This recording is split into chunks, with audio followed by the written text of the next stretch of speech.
80 years ago today, the Allied forces launched the largest amphibious invasion in military history, and the Germans never saw it coming. Europe was occupied. Germany had fortified the coastline from Scandinavia to southwest France and had mined the English Channel. Eisenhower had amassed troops in southern England, and there was really no way to disguise that or what was coming. But he deceived the Germans into thinking that we were going to invade from the north. But on June 6th, the 101st and 82nd Airborne parachuted behind enemy lines more in the south. Next, battleships lit up German artillery, then an aerial bombardment, after which rafts and tanks landed on 5 Normandy beaches and met stiff German resistance. Rommel, who was the German general responsible for the Atlantic Wall, was out of theater and had to rush back for a counteroffensive that was fierce but ultimately failed. The Canadians, British, and the Americans came together and established a toehold. 2 months and 200,000 casualties later, the Allies pushed south and liberated Paris.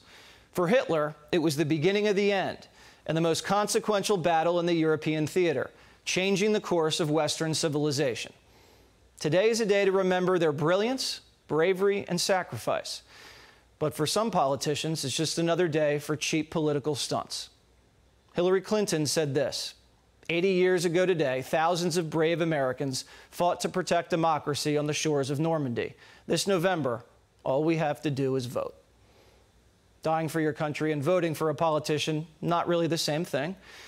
Unfortunately, a little history is lost each generation. Some Americans think we're the fascists now.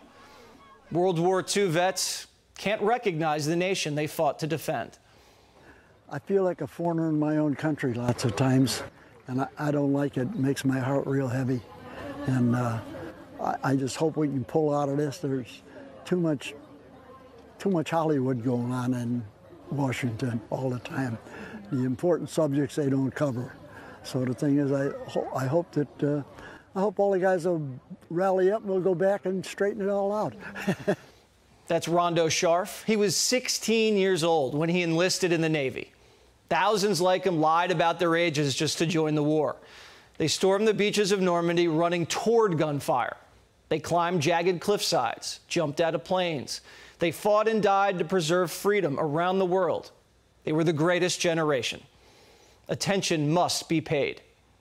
Young people want to know and need to know. Everybody I saw that I was glad to fight alongside them, they were willing to stand up. And not all of them came back. I'm not a hero, I just did my job.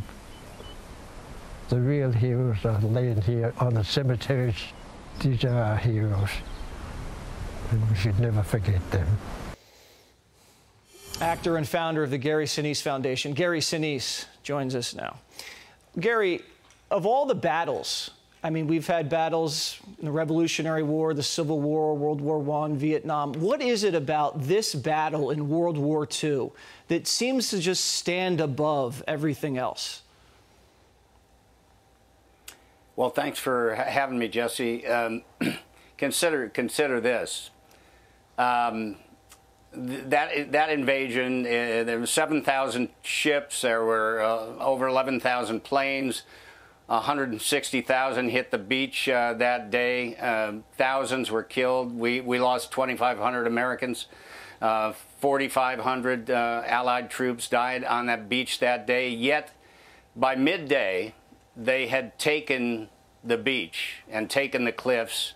By nightfall, 160,000 troops were on that beach. Consider this: if the Nazis had pushed that invasion back, had beat us back, if that Atlantic Wall had held, and we had lost all those brave troops, and we were pushed back, what would the outcome have been of World War II? I think it's the most, if not, it's certainly one of the most significant and important days in the 20th century, no doubt. And I believe God intervened because some of the wind had blown the people that were coming into Omaha Beach a little south, so they didn't meet the resistance, and Rommel wasn't even there. He had to come back and had the Panzer Division really just carve up some Canadians. But if things had gone the other way, you're right, Hitler would have dominated Europe for we don't even know how long. You do a lot of work, Gary, for the younger generations, and try to explain to them why learning about the history of this war and all wars is so important. Why is that so crucial now? Well, I think, you know, we often talk about the importance of supporting our defenders and supporting our troops, but I don't think people really understand unless you really know why it's important. And I don't think the freedom was never more thinly on the line than in World War II. One of the great things that we do at the Gary Sinise Foundation, one of our programs is called Soaring Valor. I've had the great privilege to travel with hundreds of World War II veterans down to the National World War II Museum, and we pair them up with high school kids. So a high school student, 16-year-old, can travel with a 95-year-old World War II veteran who fought in that war, go to the National World War II Museum, spend the entire day there learning living history from the people that served and sacrificed. There's no better way to educate them about the cost of freedom than that. I've got World War II veterans in my family. I've learned quite a bit from them. The lessons that we pass on today, and we're losing these living libraries, you know, it's something like 1,000 a week now. They're going to be gone very shortly. So whatever we can do to preserve that history and pass it on, that's going to be good for our nation and good for the young people of this country. Yeah, well, you're doing an amazing job with the Gary Sinise Foundation, and you heard that veteran say he sometimes doesn't recognize this country anymore. And I think if we all get together and get it together, we can change that. Right, Gary? Absolutely. We sent 68 World War II veterans over to Normandy as part of an American Airlines Gary Sinise Foundation trip. They're over there right now. I wish I could have gone with them, but it's very, very special for all of them. We're proud to be a part of it. Well, we're proud to have you on Jesse Watters Primetime. Thank you so much. And if you want to support the Gary Sinise Foundation, you know what to do. Thank you so much. And God bless everybody that has served in American Armed Forces. Click here to subscribe to the Fox News YouTube page to catch our hottest interviews and most compelling analysis. You won't get it anywhere else.